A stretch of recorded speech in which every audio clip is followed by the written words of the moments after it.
Good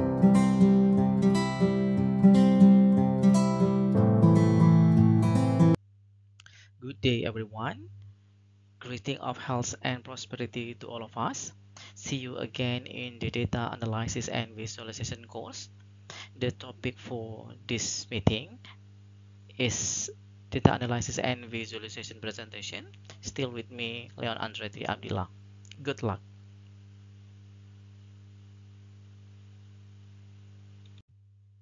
Assalamualaikum warahmatullahi wabarakatuh. Good day. Greetings of health and prosperity to all of us. Welcome, fellow students who I love and I'm proud of whenever you are. May you always be in good health and under the protection of Allah Subhanahu wa Ta'ala. Amin ya Rabbal 'Alamin.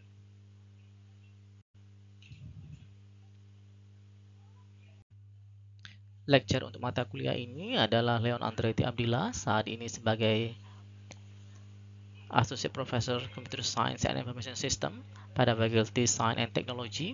Kemudian juga bertugas sebagai asesor, reviewer, research fellow, dan editor, asesor BKD di Kemdikbud, kemudian reviewer di Kemdikbud, research fellow INTI International University Malaysia, serta research fellow Tsinghua University Taiwan, dan menjadi editor pada sejumlah international journal dan conference. Mata kuliah yang diasuh antara lain adalah HCI, KMS, CRM, kemudian ada BPP, BPHEM, Databases, Data Structure, ERP, Information System, ITSM, Management Information System, Supply Chain Management, System Analysis and Design, Algorithm and Programming, dan lain-lain. Juga sebagai mentors, ini ada di Pablon New Zealand dan Unpad Indonesia. Kemudian ada sebagai consultant baik di bidang akademik, research, dan community, serta koordinator pada Research Center dan Enterprise System Research Group. Berikut sejumlah mata kuliah yang diampu, dimulai dari System Analysis and Design, Enterprise System, Research Method, Human-Computer Interaction, Knowledge Management System, Human Capital Management, Algorithm Programming and Data Structures, Supply Chains Management, Business Process, serta beberapa mata kuliah lainnya.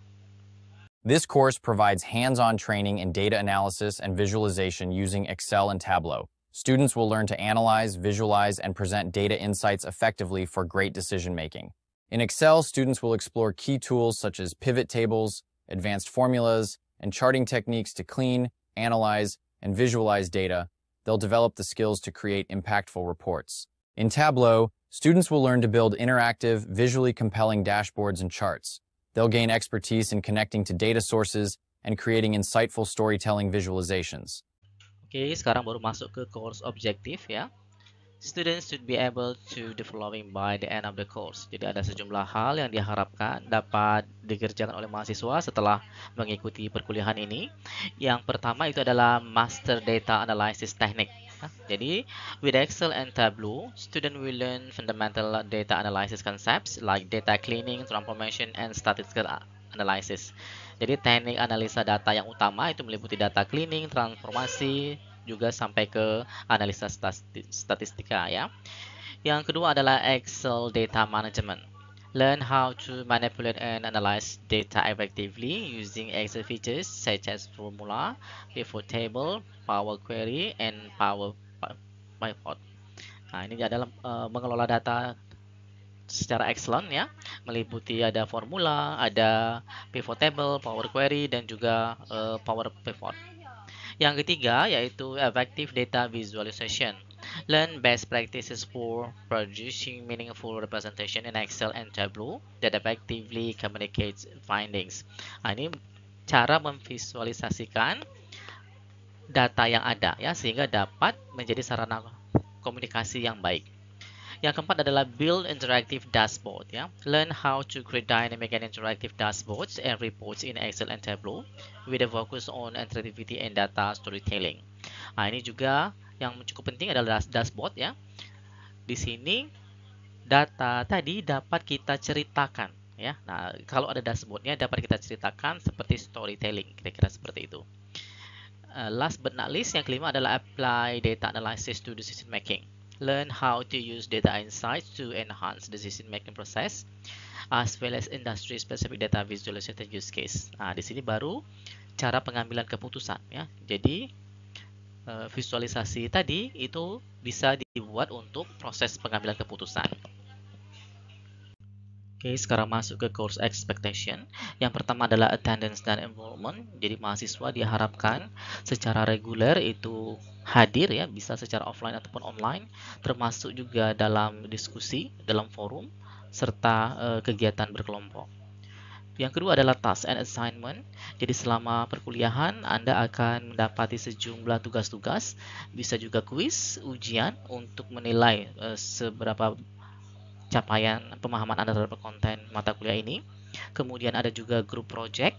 Mahasiswa diminta untuk bekerja secara kolaboratif ya, berkelompok untuk mengaplikasikan knowledge management principle ke dunia nyata yang mungkin ditemui.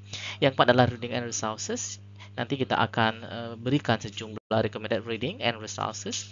Jadi diharapkan Anda mempelajari materi-materi tersebut sehingga dapat meningkatkan pemahaman dari subjek ini. Selanjutnya perlu diperhatikan juga regular office hours ya. Jadi kalau mau bertanya, konsultasi itu fokus pada jam kerja ya. Jadi saya meminimalkan kontak di luar jam kerja. Kemudian harus bersikap profesional, respectful ya, baik terhadap karyawan ya, dosen, rekan-rekan dan lain sebagainya. Kemudian communication juga penting ya. Jadi kalau mau bertanya itu harus jelas dan usahakan pada waktunya. Kemudian yang kedelapan adalah ethical conduct. It is critical to maintain academic and ethical integrity. Termasuk juga nanti ada kita harus menghindari yang namanya plagiarism dan juga cheating ya, baik pada saat belajar, tugas ataupun ujian. Kemudian tak lupa adalah feedback. You will receive constructive feedback on your assignment and project to help you improve your understanding and performance.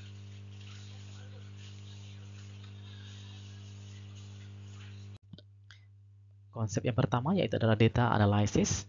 Data analysis, the process of systematically collecting, cleaning, transforming, describing, modeling, and interpreting data, generally employing statistical technique. Data analysis is an important part of both scientific research and business, where demand has grown in recent years for data-driven decision making. Nah, jadi dia terkait dengan pengumpulan, pembersihan data, transformasi data, deskripsi, modeling, sampai ke interpretasi data untuk pengambilan keputusan.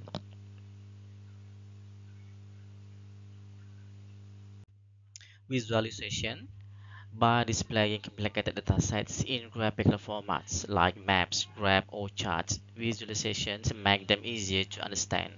Wilkie 2019. Tools. There are a lot of data analysis and visualization tools you can use to work with you and display your data. But in our course, we use two tools. The first is Excel and the second is Tableau.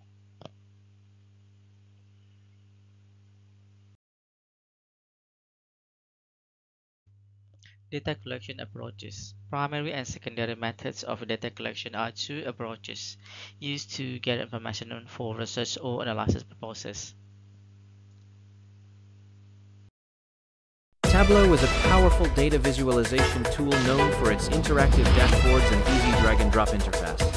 It connects to various data sources, supports real-time analysis, and enables collaboration through Tableau server and online. Built-in AI features like explain data enhance insights and support smarter decisions.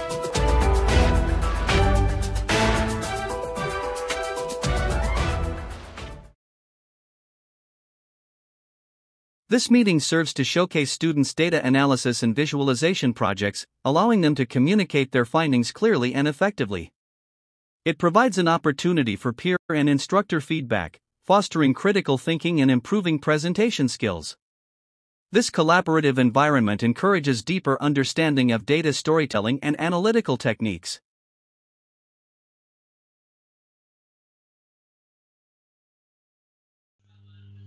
Adapun agenda pada pertemuan kali ini dibagi menjadi 5, dimulai dengan preparing presentation atau persiapan presentasi. Setelah terproduce presentationnya, baru mulai kita lakukan opening presentation atau pembukaan presentation, kemudian lanjut ke delivering presentation atau bagaimana menyampaikan presentasinya, Kalau sudah, baru ada closing presentation, bagaimana menutup suatu presentasi yang baik. Dan yang tidak kalah pentingnya, ada sejumlah presentation tool atau perangkat lunak yang sudah banyak itu dibuat untuk menunjang pembuatan atau menghasilkan suatu presentation.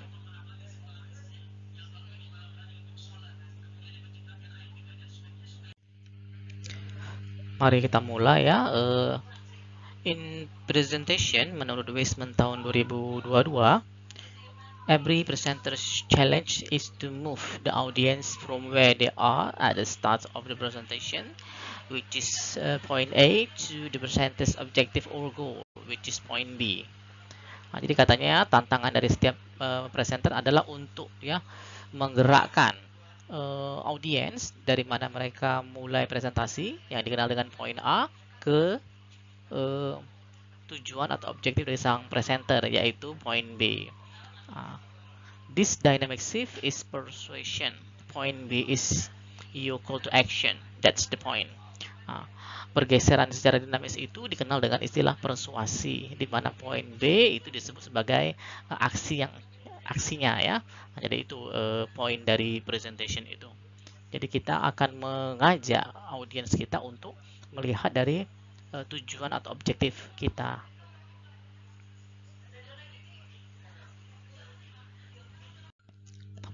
Selanjutnya ya, presenting is a fundamentally different form of communication than writing. Jadi presentasi itu secara fundamental dia bentuk yang berbeda dari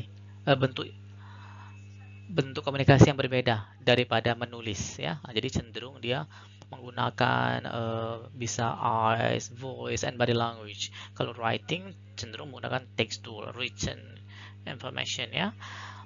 People may not remember reports or spreadsheet easily, but presentation can make a powerful impression that lasts ya.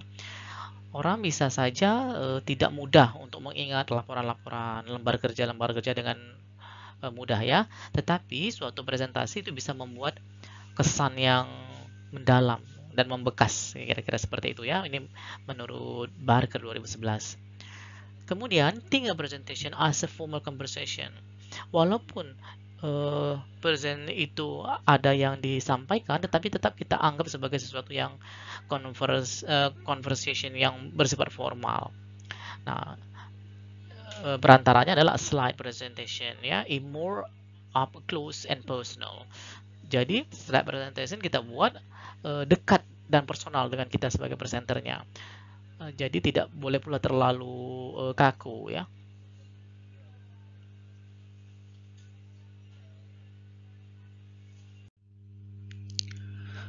Presentation ini kata Gallo tahun 2010 ya. Visually engaging presentation will inspire your audience. Jadi memang secara visual presentasi itu akan menarik inspirasi dari audiens Anda ya. Nah, tentu saja untuk menciptakan presentation yang menarik secara visual itu they require a bit of work ya. Jadi butuh sedikit kerja terutama pada bagian planning atau fase planning ya. A picture is the most powerful method for conveying an idea. Nah, jadi ide-ide yang akan kita sampaikan atau apa-apa yang akan kita sampaikan ke audiens itu bisa diwakilkan dengan suatu gambar. Jadi harus bisa memilih gambar, logo, image, grafik yang dapat merepresentasikan hasil atau ide yang akan kita sampaikan kepada pendengar kita.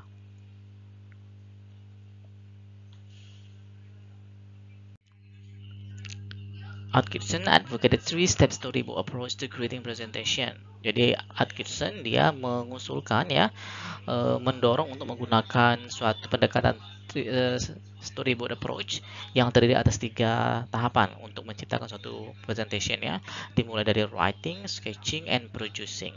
Ini akan kita lihat pada slide selanjutnya.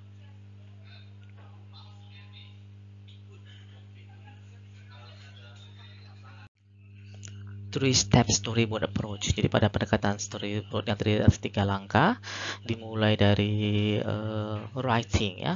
Writing ini berisi script atau story yang akan kita desain untuk presentation kita.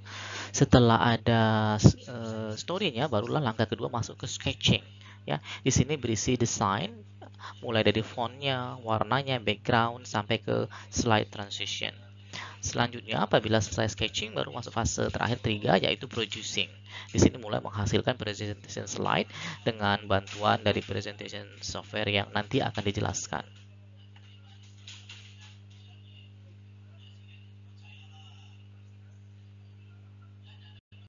Preparation atau persiapan presentasi ya. Dalam mempersiapkan suatu presentasi, ini Bloomsbury Buri pada tahun 2022 memberikan sejumlah langkah-langkah ya. Yang pertama adalah work out your objective. Nah, jadi kita harus mengikat presentasi kita itu dengan tujuan dari presentasinya ya. Kemudian find out what you need to know about your audience. Nah, kita juga perlu mengetahui kira-kira audiens yang akan menjadi pendengar dari presentasi kita itu siapa saja. Kemudian make sure you've got your facts right. Nah, jadi kita langsung menyampaikan fakta-fakta yang kita dapat, yang kita baca, yang kita hasilkan langsung tanpa embel-embel ya. Begin writing your speech. Nah, sewaktu berbicara kita harus perhatikan ya subjek, predikat, objeknya. Jika perlu dilengkapi dengan visual aids and equipment. Nah, jadi boleh kita ada tambahan ya untuk visualisasinya ya. Gambar-gambar itu juga sangat bagus, table, grafik dan lain sebagainya. Yang keenam adalah praktis, latihan ya. Jadi sebelum kita menyampaikan presentation kita lakukan praktis entah 1, 2 atau 3 kali. Bahkan jika perlu kita libatkan orang yang akan dummy pendengarnya ya. Kemudian yang tidak kalah penting adalah think about the venue ya. Nah, kita boleh juga melakukan survei kira-kira venue yang akan digunakan untuk menyampaikan presentasi itu di mana ya. Bisa saja presentasinya hanya di kelas, di aula, atau bahkan mungkin di studio ya. Bahkan kalau sekarang kita juga bisa memikirkan venue-nya apa? Zoom room seperti itu ya.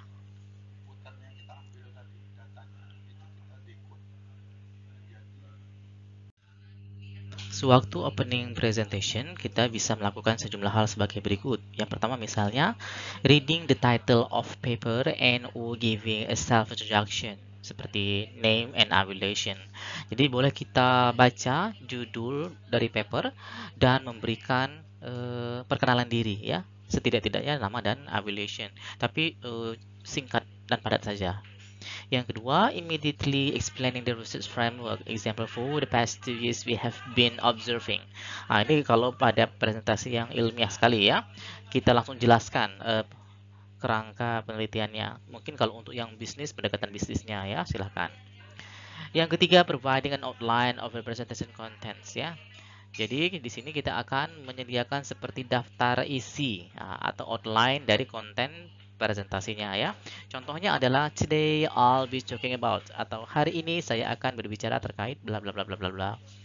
Yang keempat, making a like hot comment to the audience, often anecdotal and or commenting on the conference location of the speakers in general. Nah, jadi kita membuat yang kira-kira menarik komen atau menarik perhatian dari audiens ya. Bisa anekdot atau bisa juga berkomentar terkait dengan conference lokasi atau hal-hal lainnya yang secara umum ya. Misalnya, this is my first time to visit Seoul and I'm very happy to be here. Jadi ini pertama kali saya mengunjungi Seoul dan saya sangat senang di sini. Nah, ini misalnya contoh pembawaan conference yang ada di Korea Selatan, di kota Seoul ya. Kemudian bisa juga ditambahkan dengan dealing with technical or audio problem. Jadi kita sedikit ngetes ya. Siapa tahu ada problem terkait dengan technical atau audio. Misalnya, can you hear my voice? Nah, itu ya. Atau kalau sekarang ditambahkan, kira-kira slide-nya udah muncul belum? Nah, itu yang seperti itu juga boleh ditambahkan.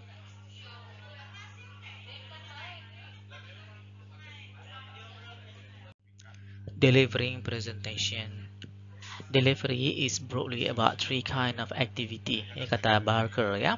Jadi pengiriman itu secara luas terkait dengan 3 activity ya. Tentu di sini maksudnya adalah delivery terkait dengan presentation ya. Think about the way you use your eyes, voice, or body.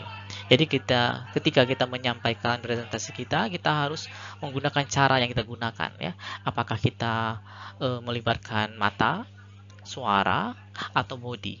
Nah, jadi ketiga ini kita pakai secara berkolaborasi gitu ya.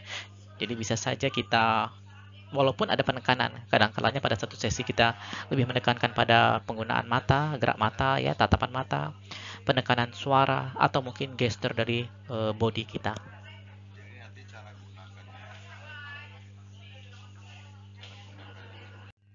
Selanjutnya adalah delivering presentation atau menyampaikan presentasi ya. Presentasi yang kali ini adalah delivery in person presentation atau presentasi disampaikan in person secara langsung ya. Jadi yang perlu diperhatikan adalah look at the structures of your presentation. Jadi kita harus melihat bagaimana struktur dari presentasi kita. Kemudian think about your posture and delivery. Kita harus juga memperhatikan bagaimana postur dan delivery kita ya. Dilanjutkan dengan answer any question. Apabila muncul pertanyaan harus kita jawab. Walaupun mungkin kadang-kadang belum tentu jawabannya itu memuaskan dari semua pihak ya. Pertanyaan bisa diberikan kapan saja, tapi cenderung biasanya menjelang akhir presentation, atau bisa juga pada suatu presentasi yang kita pilah-pilah menjadi beberapa section ya. Kemudian yang tidak kalah penting adalah make a dignified exit. Jadi exitnya itu yang bagus ya, yang menarik, yang berkesan.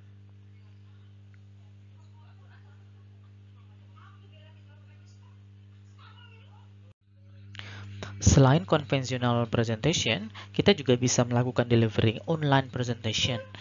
Contohnya pada masa pandemi yang mewabah melanda dunia tahun 2001 sampai awal-awal 2022, banyak kegiatan dilakukan secara online atau distance ya.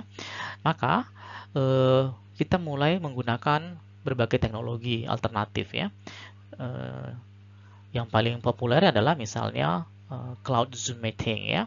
Jadi make sure the technology is working. Nah, jadi kita harus install yang update ya. Dilanjutkan dengan lighting and setup. Karena pada online meeting posisi kita dan audiens itu pada ruang yang berbeda, maka kita perlu perhatikan juga ya lighting dan setup environment sehingga tetap formal di mata audiens kita. Kemudian make the most of your camera. Jadi kita harus gunakan kamera yang beresolusi baik ya. Jika memungkinkan, ada tambahan khusus kamera untuk meeting ya. Kemudian don't forget to set yourself up. Nah, kita juga harus walaupun jarak jauh tetap harus prepare sebagaimana kita prepare pada saat in-person presentation. Kemudian manage the formats ya. Seperti apa format yang akan kita set untuk penyajian presentasi tersebut. Serta apabila kemungkinan ada interruption, itu seperti apa pengelolaannya. Kalau dengan Zoom misalnya kita bisa off-kan terlebih dahulu atau mute ya audiensnya sampai selesai presentation atau sampai selesai section dari presentation itu.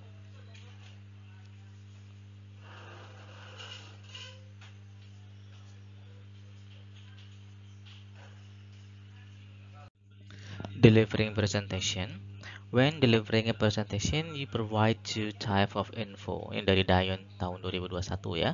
Jadi ketika kita menyampaikan suatu presentasi, kita menyediakan dua tipe informasi.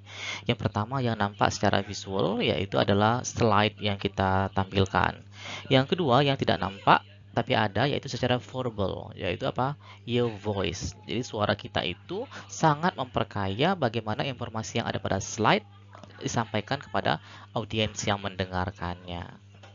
Dengan kombinasi antara visual dan verbal, slide dan voice, maka presentasi akan menjadi lebih optimal dan lebih baik.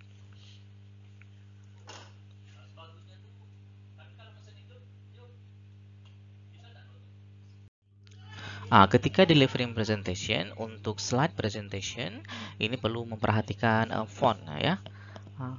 Jadi yang pertama, yaitu use as little text as possible. Gunakan sedikit mungkin teksnya ya. The text should be provided by your voice, not by your slides. Yang ditekankan adalah poin yang akan kita sampaikan. Penjelasannya itu diberikan melalui voice kita ya, atau suara kita. If you do include some text, stick to keywords and make sure you only introduce this text as you talk about it. Kalau kalian melibatkan sejumlah teks, bisa kita ambil ya keyword penting dari slide yang akan disampaikan, dan pastikan bahwa kita hanya memperkenalkan teks tersebut apabila memang kita sedang bicara tentang hal yang terkait keyword tersebut.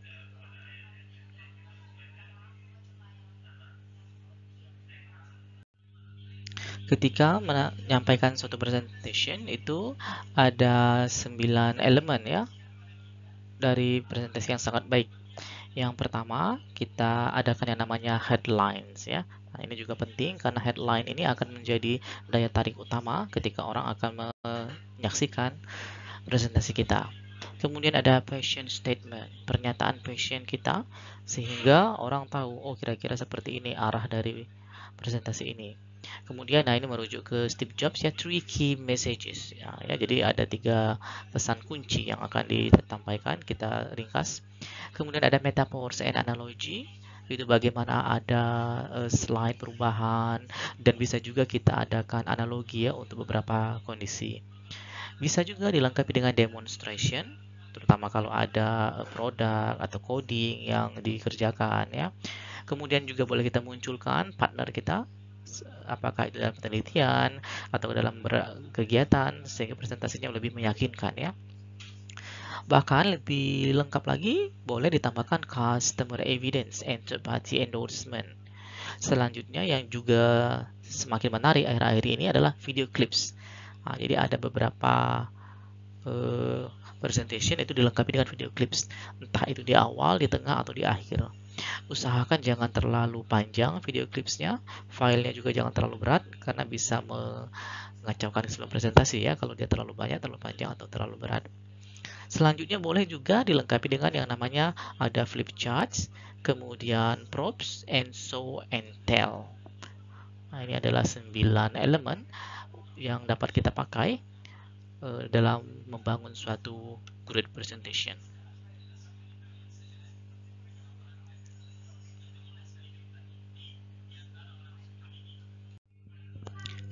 Lanjut ke closing presentation ya. Jadi setelah presentation selesai dipaparkan, ada beberapa hal yang perlu dilakukan. Yang pertama misalnya repeat or rephrase or question.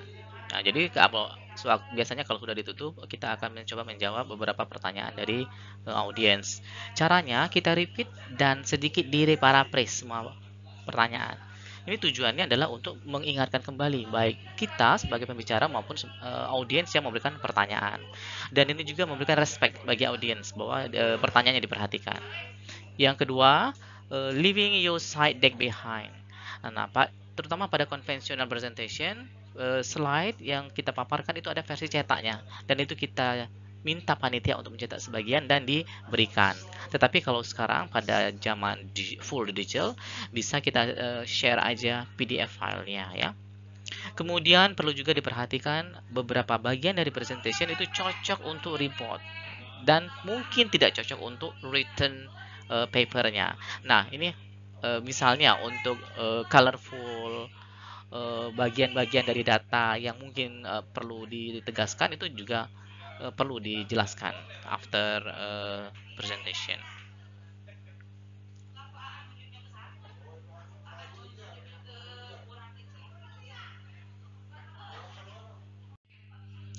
Salah satu contoh presentation yang paling memukau ya, banyak dijadikan contoh adalah Steve Jobs presentation ya. Jadi Steve Jobs ini merupakan pendiri dari Apple, perusahaan yang sangat bernilai saat ini ya. Dia menerapkan Aristotle's classic 5-point plan to create a persuasive argument gitu ya. Yang pertama, deliver a story or statement that arouse the audience interest.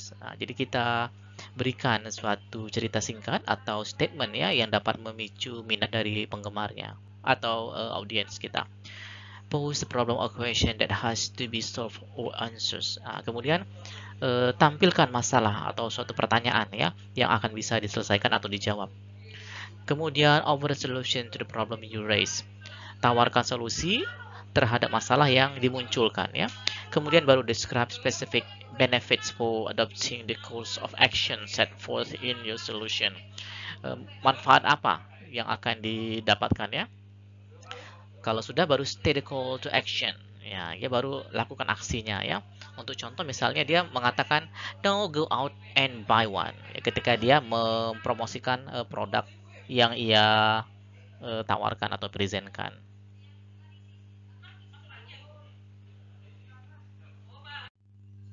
Idea for others ya. Make a presentation as good as possible because it could be an idea for conducting study for research for others. Jadi kita harus bisa membuat presentasi sebaik mungkin karena bisa saja presentasi yang kita bawakan tadi menjadi ide bagi pelaksanaan studi atau penelitian-penelitian untuk orang lain. Hal ini juga dapat meningkatkan recognition atau citasi terhadap hasil kerja kita.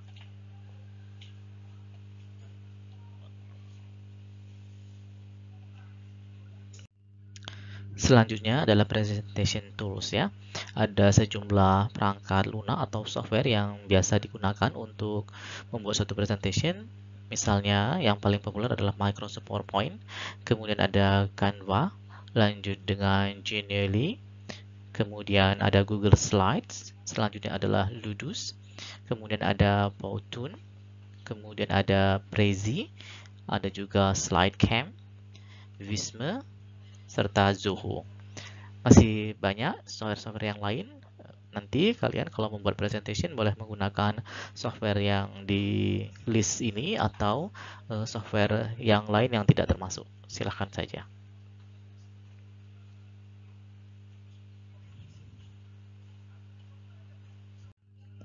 Oke, sekarang kita baru masuk kesimpulan ya. Presentation is a common way to deliver your ideas or results to the audience. Jadi presentasi merupakan salah satu cara yang umum untuk menyampaikan ide atau hasil kegiatan Anda kepada para pendengarnya ya. A good presentation needs several steps ya. Jadi suatu presentasi yang baik itu membutuhkan sejumlah langkah-langkah tertentu ya. Jadi tidak bisa langsung sekaligus jadi. One of the most popular presentation style is Steve Jobs presentation. Salah satu style presentasi yang paling populer dan banyak menjadi acuan itu adalah presentasi ala Steve Jobs ya, pendiri dari grup Apple. Kemudian saat ini juga sudah tersedia beberapa presentation tools yang sudah kita jelaskan sebelumnya. Assignment. Based on your team project, please write a presentation with a minimum of 12 slides, 3 to 5 minutes in length, and 100 MB maximum capacity. Write the presentation in PowerPoint and convert it into a video-based presentation. Add audio and animations. Store it in Dropbox and paste the URL from Dropbox into the submitted URL. Good luck. Oke, berikut sejumlah referensi yang digunakan dalam materi presentasi kali ini.